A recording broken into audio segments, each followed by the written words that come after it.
Uganda is one of the 30 countries where female genital mutilation, or FGM, is practiced. FGM, also known as female circumcision, is a harmful cultural practice performed on a woman or girl aged between 10 to 18 years to deliberately cut or injure her genitalia for non-medical reasons. It mostly involves the partial or total removal of her external genitalia. FGM is a violation of girls' and women's fundamental human rights. The ethnic groups that practice FGM are mostly located in the eastern parts of Uganda and the Karamoja regions. The Sabini, also known as the Sebei, found in the eastern region districts of Kwen and Kapchora, and the Pokot, Tepeth and Kadama in the districts of Amudat, Napak, Nakapiripirit and Moroto in the Karamoja region all still adhere to this harmful practice. Close to 95% of girls and women in the Pokot community have undergone female genital mutilation. FGM, an early or forced marriage of girls as young as 10 to 12 years old, are deeply rooted in the Pokot culture. According to culture, a woman who undergoes FGM is considered pure and commands much respect and dowry. Although a 2010 law made FGM illegal in Uganda, the practice has continued and gone underground because the community still believes it to be a necessary rite of passage for young girls.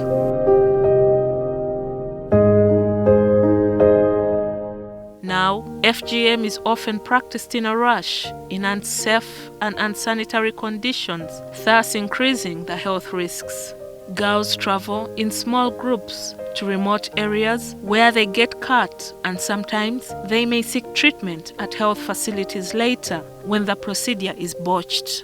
FGM has no health benefits and often leads to long-term physical and psychological consequences. Medical complications can include severe pain, prolonged bleeding, infection, infertility, and even death. It can also lead to increased risk of HIV transmission.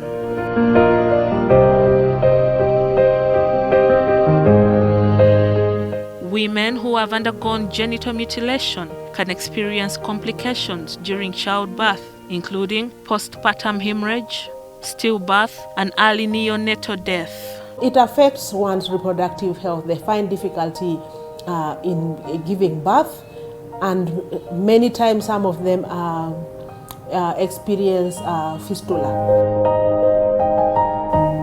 The National Association of Women's Organizations in Uganda, NAWOU, in collaboration with the Embassy of Ireland in Uganda, is implementing a 2-year project called Accelerating the Protection of the Tipin and Cause Rights Project in Amudat, Nakapiripirit and Moroto districts in the Karamoja sub-region. So when the Embassy of Ireland provided an opportunity to work on a project that is targeting issues of human rights of women and girls in Karamoja, we thought that female genital mutilation is what we should go for. The partnership with NAWOU was supported because clearly contributions to realization of sustainable development goals is very key for us. And Ireland has been supporting girls and women in Karamoja, particularly if you look at Goal 5 on gender equality, specifically addressing elimination of harmful practices such as child, early and forced marriages, and female genital mutilation.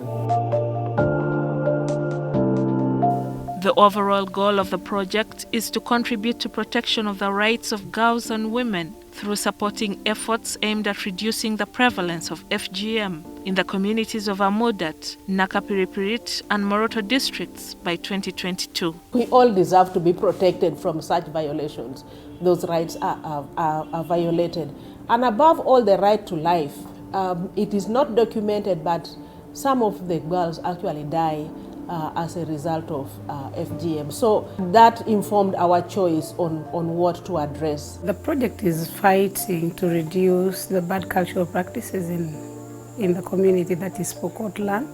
And the cultural practices are FGM, that is female genital mutilation, and of course without ignoring other bad cultural practices like forced and early marriages and other rights of girls and women. The project, which commenced in October 2021 and is due to end in December 2022, is being implemented in partnership with Amudat Interreligious Development Initiative, AIDI, and the Karamoja Women's Umbrella Organization, KAWUO. One objective is empowering communities in terms of addressing violence against women, most importantly female genital mutilation. And the second objective is focusing on strengthening the institutional capacity of KAWUO and the member organizations. Following a project design which is intended to strengthen responses aimed at the abandonment of FGM and using a holistic and integrated approach anchored on the 4 P's of prevention, provision, protection, and prosecution, the project in the last 3 years has applied a community-led approach. There is already a structure.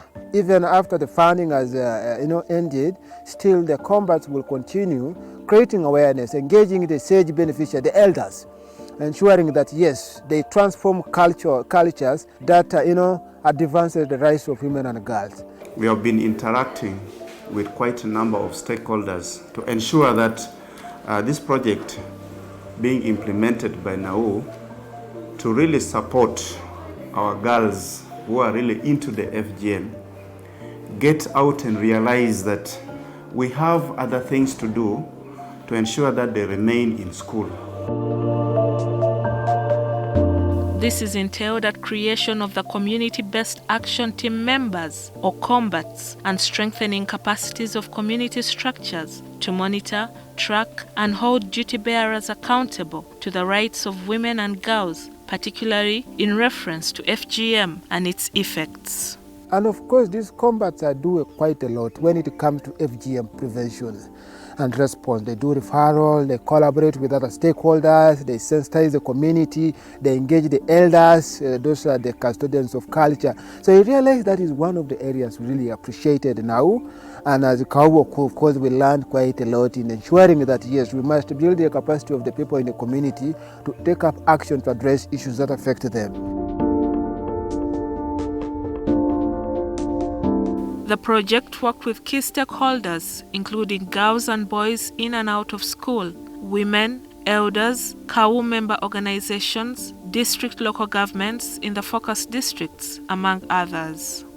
The target sub-counties currently are Karita, Laro, Amudat Town Council in Amudat District, and Tapak in Moroto District. The area that NAWOU has been basically concentrating on in terms of empowerment of women, mindset change, and supporting the girls towards attaining education, especially for those ones who are running away from FGM and forceful marriages, has been very well appreciated by the district.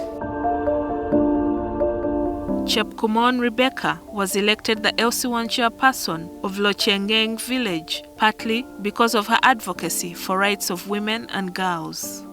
When she assumed office, Chepkumon partnered with NAWOU to sensitize the community against FGM. As a leader, I had to spread the gospel to my community, telling them to stop FGM because it's dangerous. I'm also sensitizing them about the government's position on FGM. Chepkumon acknowledges the role of education in helping the fight against FGM.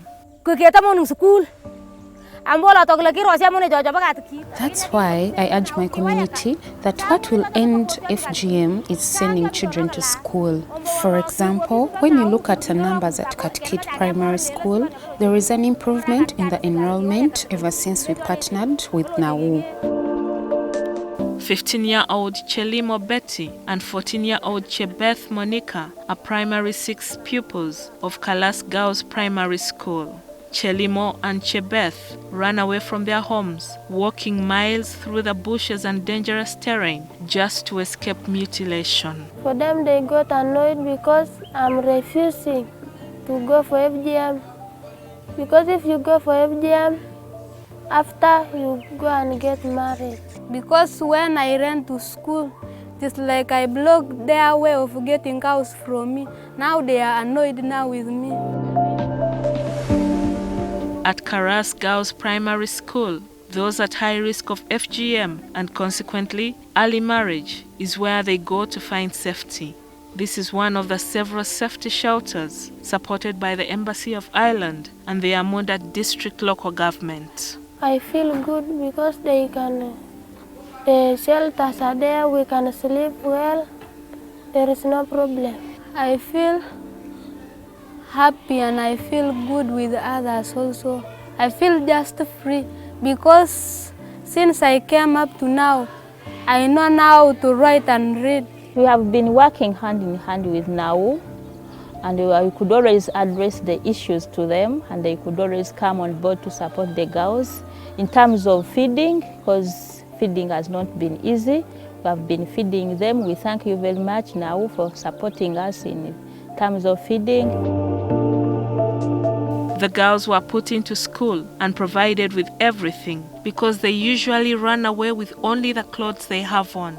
They have no tuition, change of clothes, beddings, and other toiletries. And the scholastic materials, especially the books, the pens.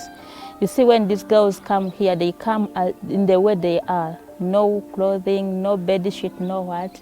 But we have always been approaching NAWOU to see that they support us to get those basic needs. Many girls of their age are now married off with kids, and they experienced hell on earth because they underwent FGM. But now if the child was given out at the age when she was still growing and the pelvis were narrow, so that means she cannot push out a child. It was so disadvantageous that these girls which undergo FGM, some of them develop complications. Complications in many ways, starting from the day of cutting. Some may die even after bleeding, overbleeding. Then there are other later complications also for those who survived those first complications. Complications like, these girls are married when they're young after being mutilated. A mutilation is one way to tell out that this girl is ready for marriage, even despite of the age actually. Even if the girl is of 13, 12 years, as long as she undergoes FGM, they consider that girl being old enough to be married, old enough to have a family, old enough to have children. Rebecca Lutukomoy, a resident of Kakres village in Amudat Town Council, was about 12 years old when she underwent FGM. She went into the process willingly, believing that it was her initiation into adulthood. I was circumcised, so when I got married, I bought in many cows, as some other people go to school and bring home the benefits of a pen. I also brought in cows as benefit of FGM. Although undergoing FGM was a painful process, Lutukomoy endured, and later in life, she went on to perform FGM on other girls in her community, learning from her mother. I began with 5 girls, and the number later on increased. They would come to me in big numbers. Some would come in the morning, in the afternoon and evening. That is how I grew up a surgeon. But through sensitization from NAWOU and its partners, Lutukomoy abandoned the practice and joined the forces fighting the vice called the combats.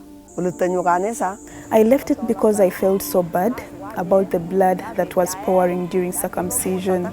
And that is, as soon as I entered church and the many engagements from NAWOU, I decided to leave it completely. Previously, Lutukomoy was surviving on gifts she was receiving after conducting FGM, but currently she was enrolled among the SAGE beneficiaries, a government program for the elderly. The SAGE money has helped me a lot. When it's the season of planting, I use it to buy seeds and hiring a tractor to cultivate, and also my grandchildren benefit from the money through earning a living. NAWOU is linking women, including FGM surgeons and mentors, to government economic empowerment programs being provided through the local government. This is to enable them boost their incomes and abandon FGM. We work with SAGE beneficiaries, and for us this is a self-convening space when government is giving allowances to older persons. We meet with them as they collect to come and pick the allowances. Even before the distribution of the money begins, we work with them and talk to them about the human rights violation of FGM and their role as elders to make sure that this comes to an end so that their community can experience the development that other communities are experiencing.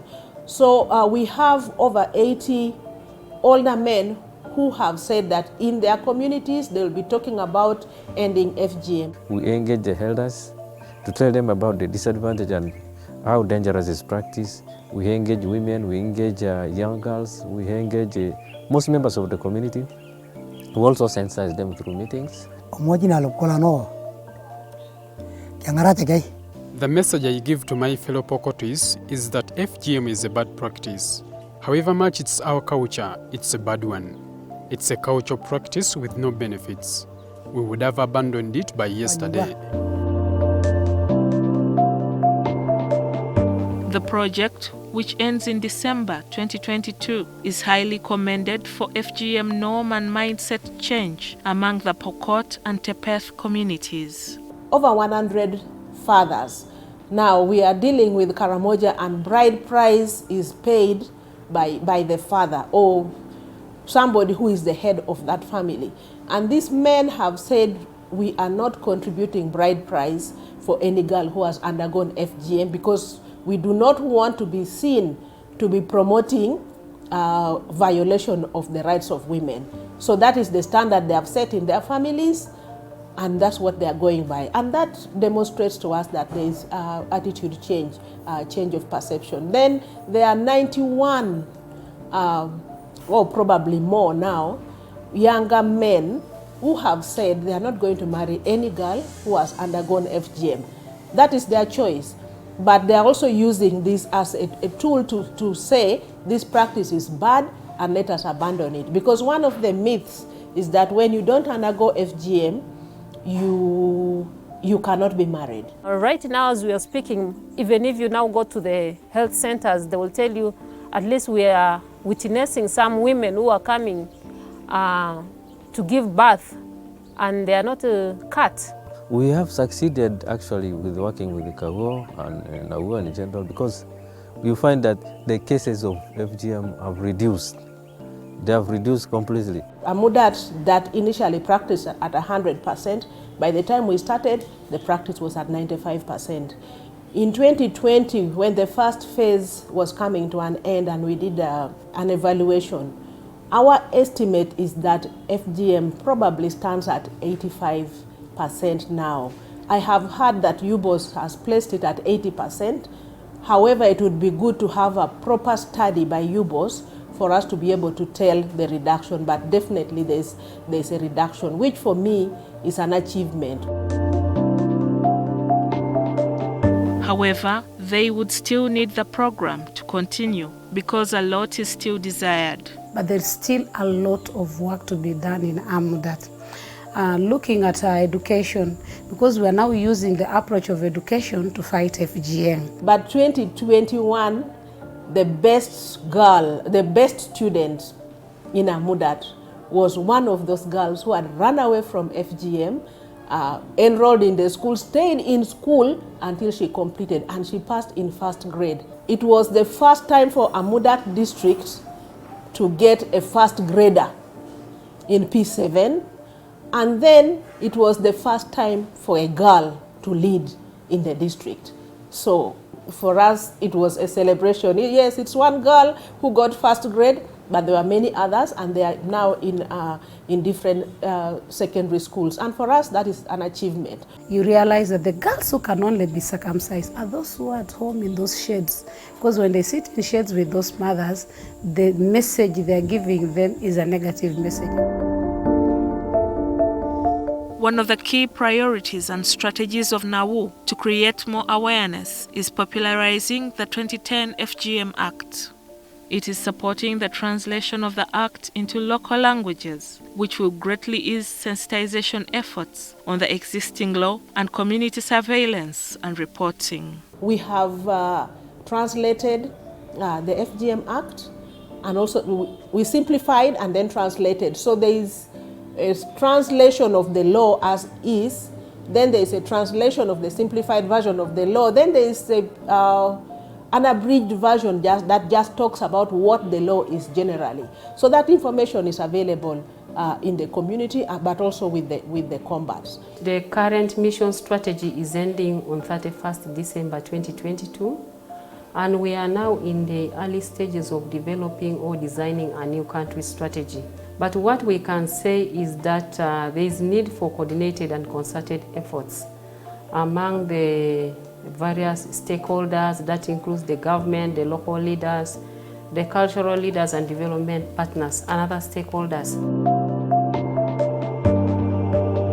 With the project soon coming to an end, NAWOU has several continuous plans, like adoption of continued coordination efforts with her implementing partners of KAWUO, Maendeleo Women's Group, and AIDI in Amudat and Moroto districts. The other sustainability plan is that we are working with the district local government. This is work that falls under community services in the district, and we work closely with that department, the DCDO at the district level, but also the CDOs in the sub-counties. We work with the teachers, we work with the political leaders, right from LC5 to the lowest level, LC1. We work with the technical officers, the KAWUO's office, the police. We work very, very closely with the police, and the police are always there in the community. And working with the police has been very helpful, because when communities hear the police talking about the law and telling them that if you do A, B, C, D, we shall arrest you, they know that it's truth, because they're hearing from the horse's mouth. So those are the structures that we are looking at as the ones that will sustain the project even after the funding from the Embassy of Ireland has ended, and the young people themselves. As the world rallies to accelerate progress against FGM, understanding what drives change in how people think about the practice and act is key to its elimination. Education is one such driver. It is an important mechanism to increase awareness of the dangers of FGM and of the groups that do not practice it.